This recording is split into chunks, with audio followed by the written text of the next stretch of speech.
Muchos de los emigrantes que llegaban a Estados Unidos ahora y hace 100 años pasaban al llegar al puerto de Manhattan por la Estatua de la Libertad.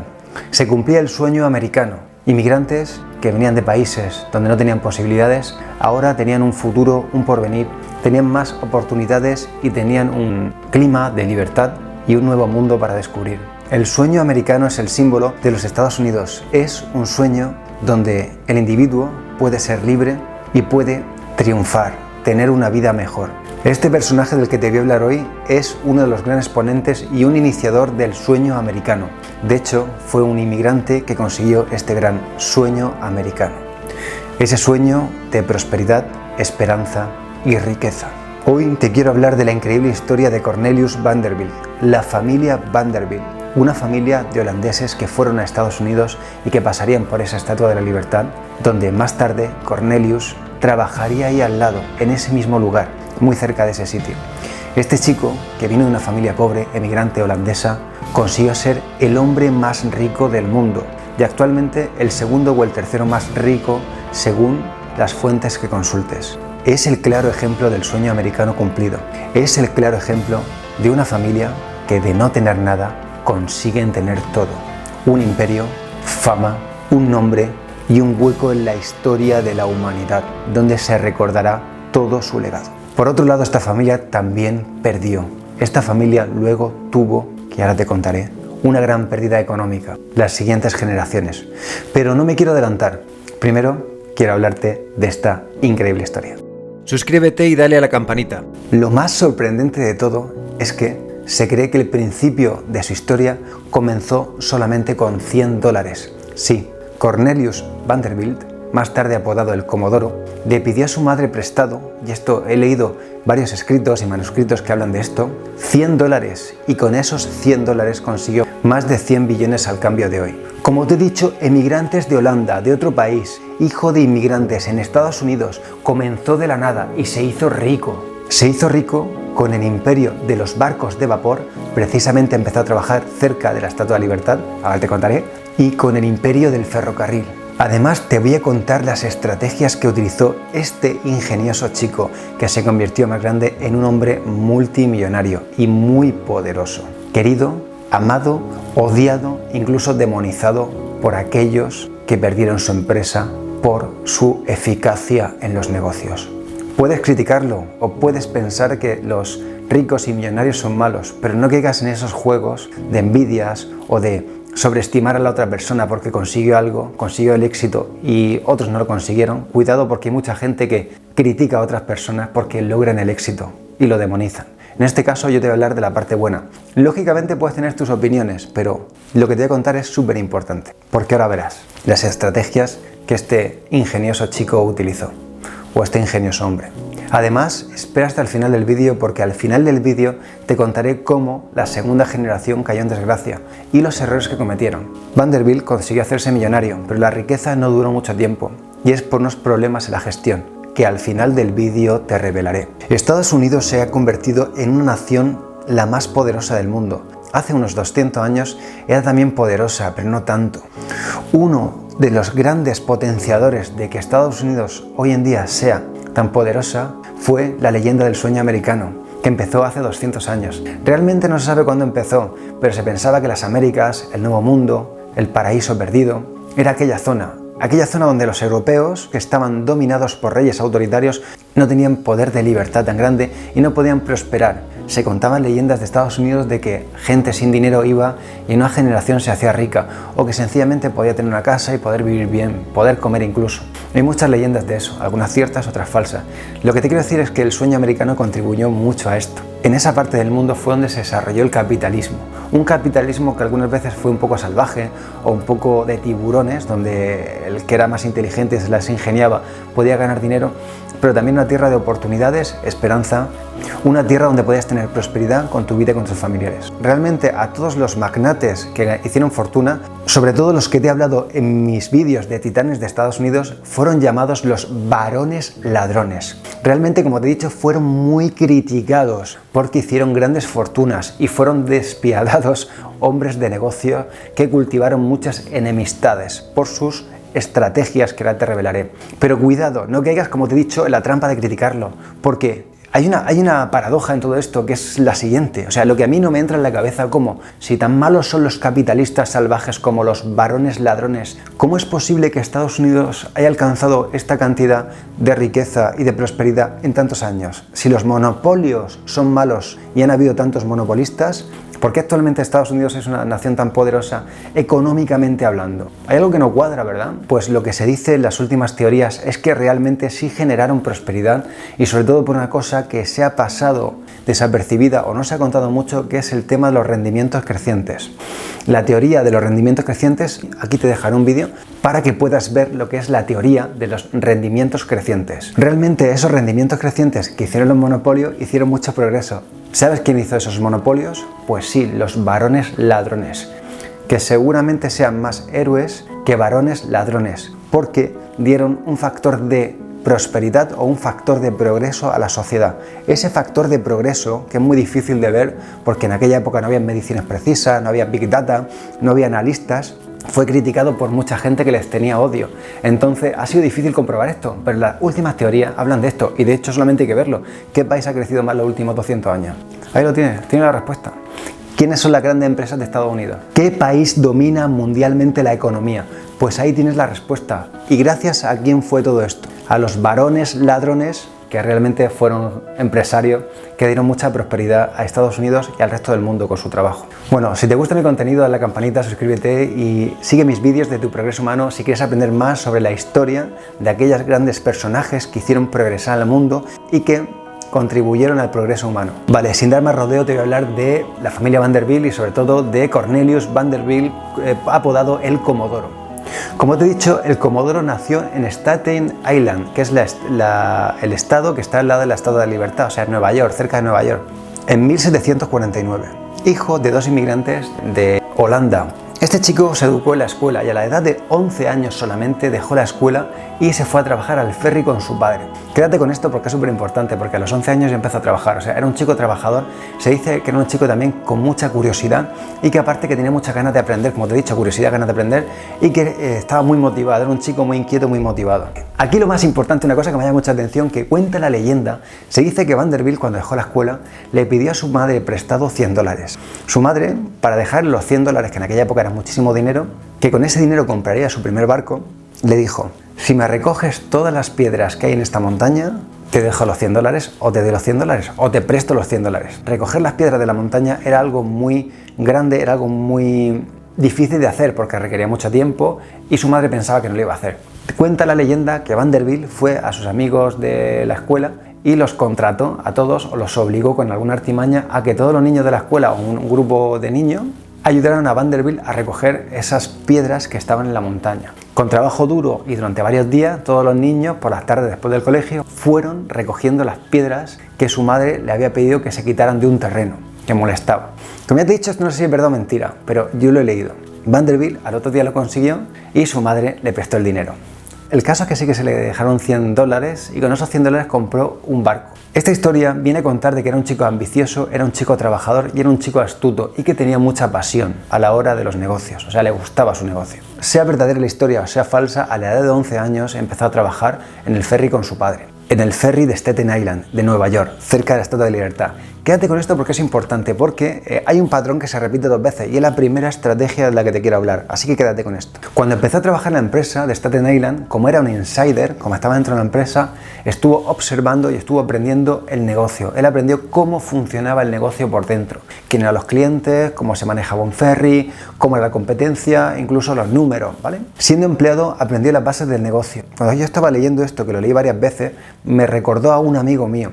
Y este amigo mío, por no decir su nombre, que le guarda su identidad en secreto, hizo una cosa similar. Se puso a trabajar en un local de clase, un local como una discoteca, cafetería, pero en el centro de mi ciudad, que es Murcia.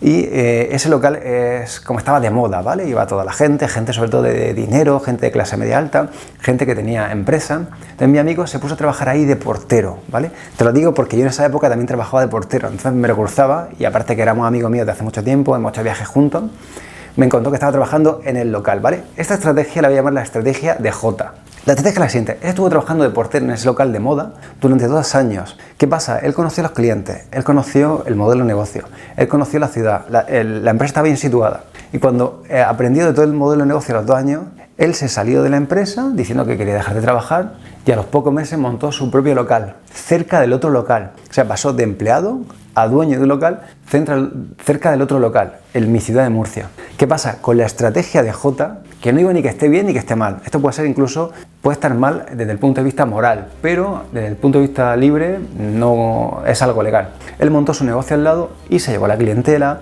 y montó un local también, la verdad que le costó mucho el local, pero por todo lo alto. Este local a fecha de hoy sigue funcionando. No quiero decir el nombre para no sé si le gustaría que hable de esto, pero esto, cuando yo estaba leyendo esto de Vanderbilt, me recordó a eso. Es de un chico que empieza en un negocio, aprende y luego monta el suyo. Y Vanderbilt esto lo repite 2 veces, pero bueno, incluso él sigue trabajando, ¿vale? Pero no me adelanto. En cualquier caso, como te he dicho, Vanderbilt empezó a trabajar a los 11 años, siguió trabajando hasta que con los $100 esos compró su primer barco. Fue un barco de vela.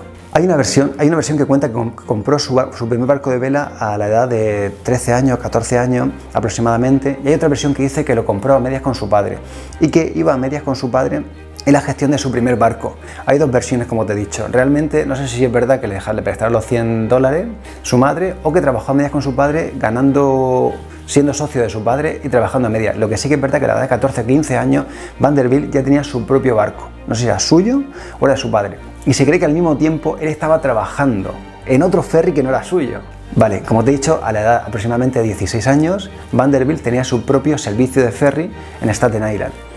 Más tarde, bueno, pasó el tiempo, se casó y tuvo 13 hijos. Esto es importante porque Vanderbilt, la fortuna de Vanderbilt, en su primer hijo sí que la llega a conservar, pero en las siguientes generaciones no. Y esto es importante porque Cornelius Vanderbilt, sí que era una persona muy austera y no le gustaba llamar la atención. Era trabajadora, era austera y no le gustaba llamar la atención. A su siguiente generación de hijos no fue así. Además de administrar su propio ferry, cuando se casó y tuvo hijos, compró una goleta. Esta goleta, la goleta Charlotte, la compró del cuñado de John de Forest y comerciaba con alimentos. Ahora viene algo importante. En 1827, él teniendo ya varios ferries, uno solo, otro en sociedad con sus padres, recibió una oferta de otra persona que tenía un problema.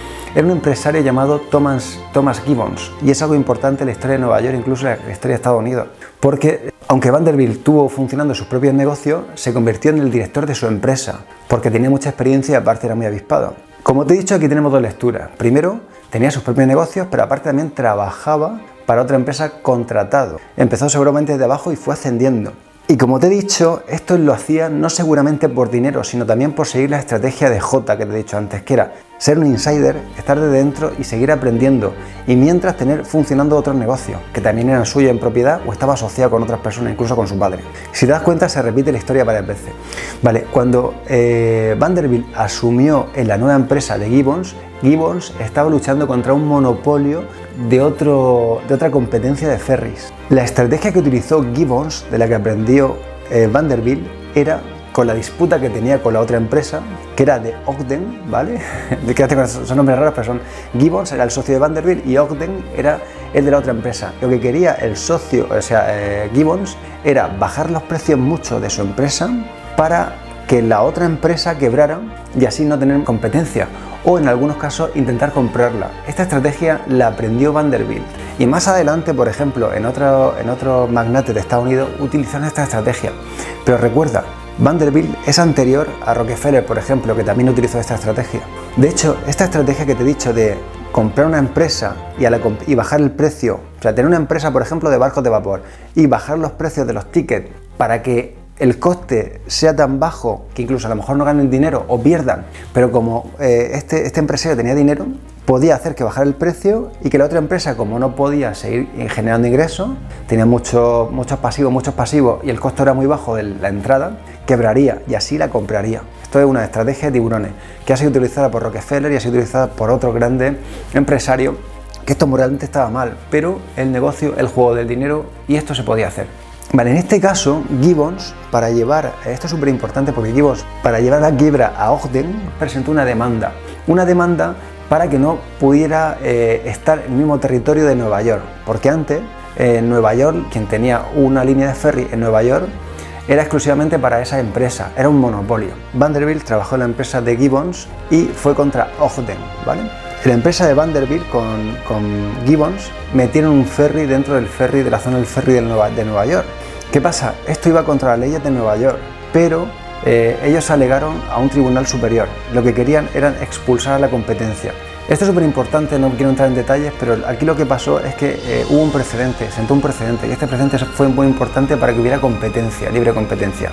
Esto se conoce como Gibbons versus Ogden, y esto lo ganó Gibbons, porque realmente Ogden tenía el monopolio del ferry en la zona de Nueva York, y Gibbons lo que dijo es que ellos podían introducir un nuevo ferry que fuera a otra ciudad, fuera de la provincia de Nueva York o fuera del estado de Nueva York. Y entonces esto sentó un precedente, porque gracias a esto, luego más adelante vendría la ley Sherman, y gracias a esto hubo competencia. Antes de esto solamente podía haber una empresa dueña de un ferry en la ciudad de Nueva York o en el estado de Nueva York que lo abarcaba todo. Entonces, ¿qué pasa? Él ponía sus precios, en este caso Ogden, y podían ser muy altos, y solamente había uno. ¿Qué pasa? Cuando hay solamente una opción, pues los precios son malos, el servicio es malo, no hay competencia y hay un monopolio.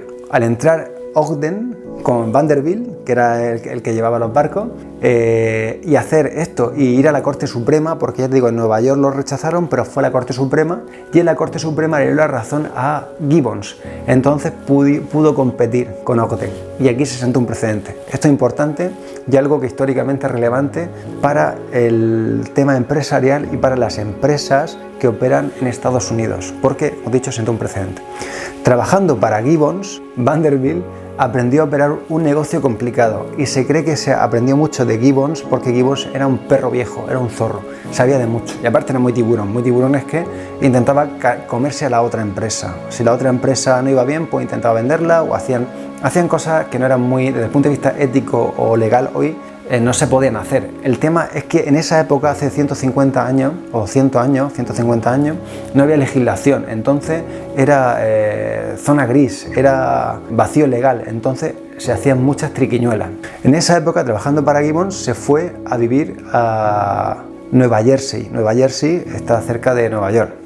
Para que te haga una idea, su mujer, que tenía los 13 hijos, también trabajaba. O sea, pese a tener dinero, pese a tener ya varios trabajos y varios ferries, ellos seguían trabajando los dos, el marido y la mujer. Su mujer, Sofía, regentaba una posada donde trabajaba ahí en la posada, haciendo labores de limpieza y servicio. Y con esa ganancia la utilizaba para vestir a sus 13 hijos. Estamos hablando de 1824. Pese a tener dinero, la mujer utilizaba su dinero para pagar la educación de los hijos, y mientras el dinero de Vanderbilt se utilizaba para invertirlo, todo se utilizaba para invertirlo. Como te he dicho, más tarde por esa época fue el caso de Gibbons contra Ogden, donde incluso en este caso Vanderbilt fue responsable, o fue como abogado defensor, hizo como de abogado defensor para Gibbons. Incluso se le daba bien un poco hacer de abogado defensor sin ser abogado. En aquella época un abogado defensor podía ser, como te he dicho, como se ganó esto, fue un precedente para el libre comercio y para el comercio competitivo.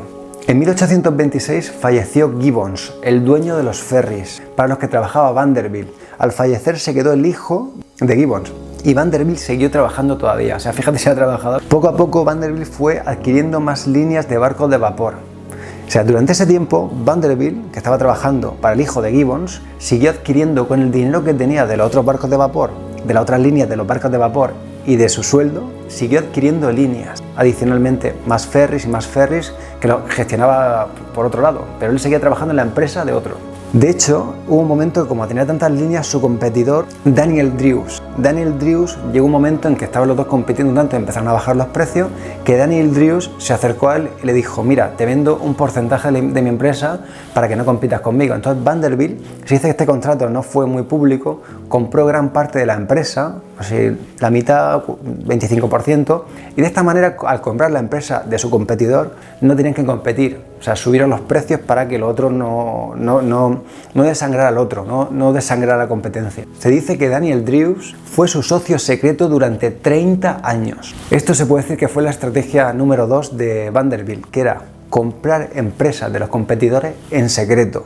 Creo que esto hoy en día no se puede hacer. Hoy en día hay leyes antimonopolio, pero en aquella época, para no competir con su con la competencia, compraba una parte de la empresa, la mitad, un 25%, un 40%, X, lo que se acordaba en esos tratos, que eran un poco opacos. Durante 1830 y 1840 hubo un gran crecimiento de las empresas textiles en Estados Unidos. Como había mucho textil y había muchas factorías de textiles, empezó a haber mucho comercio de bienes y servicios del textil. Esto se hacía sobre todo en vapor, en carro o en ferrocarril. De hecho, algunos de los primeros ferrocarriles se construyeron por esa época, desde Boston hasta Island Sound. Bueno, gracias a todos estos barcos de vapor y gracias a todos estos ferrocarriles, a final de 1930, a final de 1940, Vanderbilt ya dominaba casi todo el negocio de barcos de vapor y empezó a comprar sus ferrocarriles también. En 1840 lanzó una campaña para adquirir la línea más atractiva de Estados Unidos, la línea más atractiva de Nueva York, la línea de Providence. De hecho, era el ferrocarril que iba de Providence a Boston. Como te he dicho, para comprar las empresas, como él empezó a tener un monopolio con ferrocarriles y con barcos de vapor, cuando quería comprar la empresa del competidor, bajaba los precios, aunque no ganara dinero, pero como él tenía su otro dinero, incluso estaba trabajando, el competidor se quedaba sin dinero y tenía que vender la empresa, darle una parte o hacer trato. Y así él seguía creciendo. Y luego utilizó la estrategia número 3. La estrategia número 3 de Vanderbilt, que te he dicho, esto es súper importante, quédate con esto. Él se dio cuenta de que cuando bajaba los precios de sus tarifas, hacía que las tarifas de la competencia bajaran los precios. Y si esas empresas estaban en bolsa, también bajaban las acciones en bolsa. Entonces él se dio cuenta de esto, que esta es la estrategia número 3. Al bajar los precios, el competidor bajaba también en bolsa. Y cuando bajaba mucho en bolsa, él cogía y compraba en bolsa. Y él se dio cuenta de esto y una estrategia que utilizó. Por ejemplo, en la línea Sorrington, que es la línea que va de Nueva York a Boston, se llama Sorrington. Esa línea, para comprar las acciones, bajó los precios de su otra empresa, bajaron los precios de los tickets, bajó los precios de las acciones y cuando bajó los precios de las acciones empezó a comprar acciones como un loco. Y llegó un momento en comprar tantas acciones que se hizo el presidente de la otra empresa. En 1847, como te he dicho, llegó a ser el presidente de la empresa de ferrocarriles de la línea de Sorrington. Se cuenta que en esa época fue cuando lo apodaron el Comodoro. En 1850 Vanderbilt se dio cuenta de que había mucha gente que quería ir a la fiebre del oro de California. Entonces se dio cuenta de que había una oportunidad y empezó en Nicaragua a hacer transbordos de Nicaragua a California por el ferry. Empezó a utilizar el ferry de manera interoceánica. También empezó a explorar diferentes vías de negocios tanto en Panamá como en Nicaragua. De hecho, él propuso un canal de Panamá como el de Nicaragua, pero no pudo recoger el dinero ni tuvo el apoyo suficiente. Por eso se hizo el canal de Panamá más adelante. Aunque no pudo hacer el canal de Nicaragua, pero fundó una línea de barcos de vapor en Nicaragua llamada Accessorios Transit Company, donde llevaban desde la costa norte de Nicaragua hasta Nueva York. Iban hasta Estados Unidos a través de un ferry. En 1850 fue cuando empezó en serio su imperio ferroviario. Ya tenía a esa edad una edad de 70 años. Ahí fue cuando compró el ferrocarril de Harlem y el ferrocarril de Nueva York. También compró la central de Nueva York y casi toda la línea del río Hudson o la línea del río Hudson. En 1863 Vanderbilt tomó el control de una zona de Harlem de la bolsa. Vale, en aquella época el problema que había es que no había mucho control de la autoridad en el mercado de valores.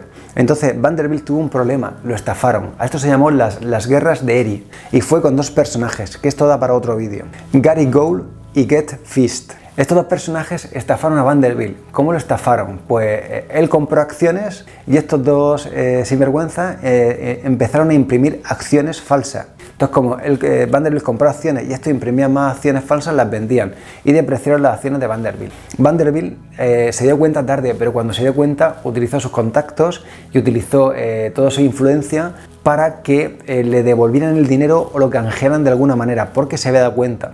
En aquella época, como te he dicho, no había mucha rigurosidad en la bolsa. Entonces, aquí se cometió hoy en día sería un tipo de fraude en el mercado de valores, pero en aquella época se hacían estas cosas.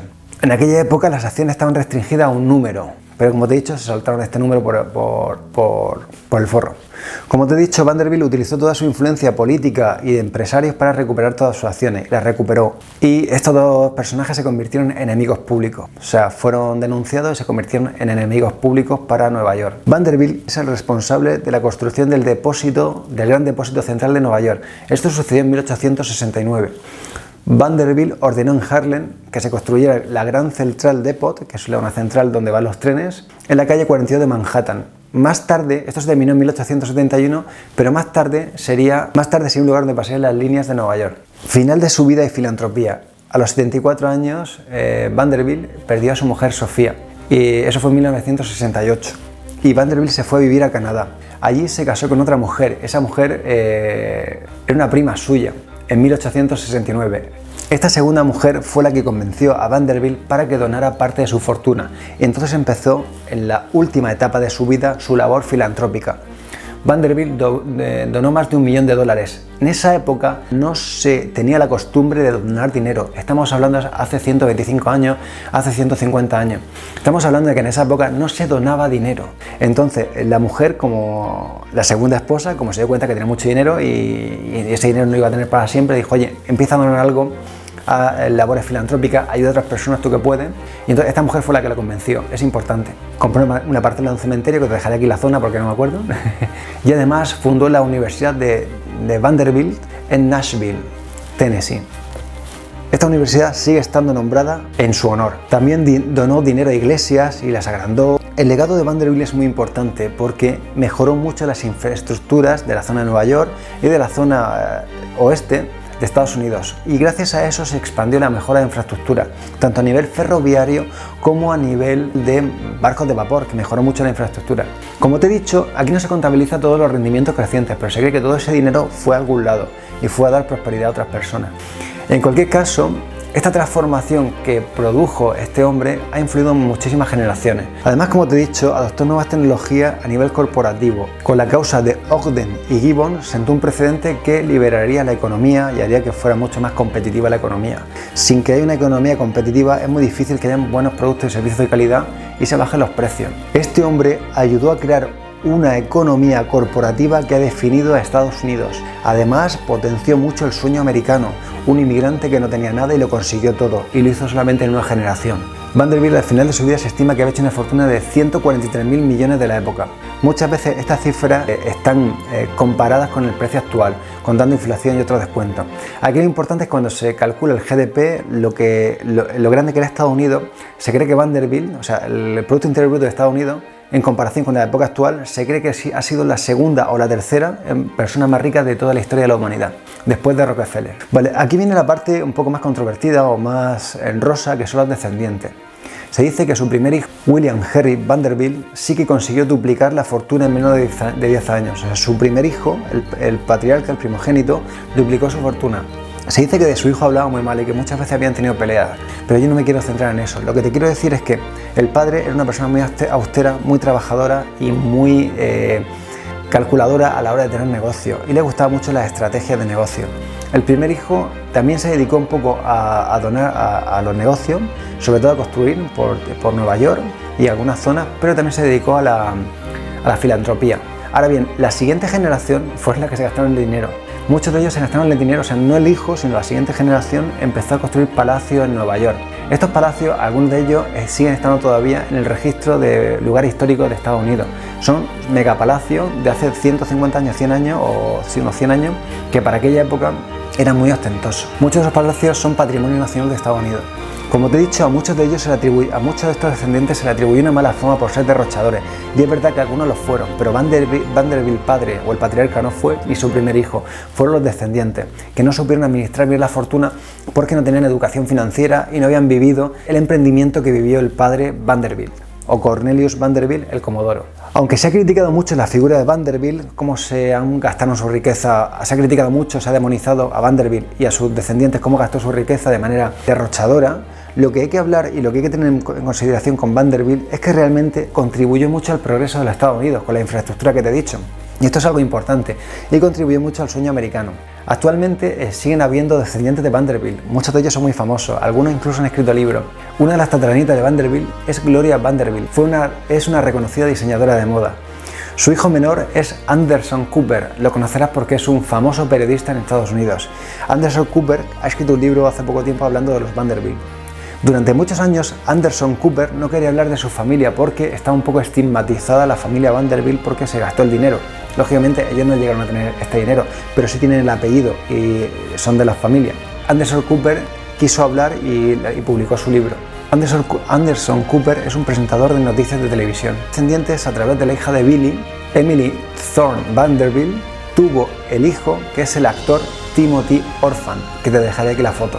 Como te he dicho, Vanderbilt se labró una fama de una persona ser calculadora, de ser una persona matemática, incluso ser mala persona por gestionar mucho dinero, pero realmente quédate con esto, contribuyó mucho al progreso de los Estados Unidos y contribuyó mucho al sueño americano.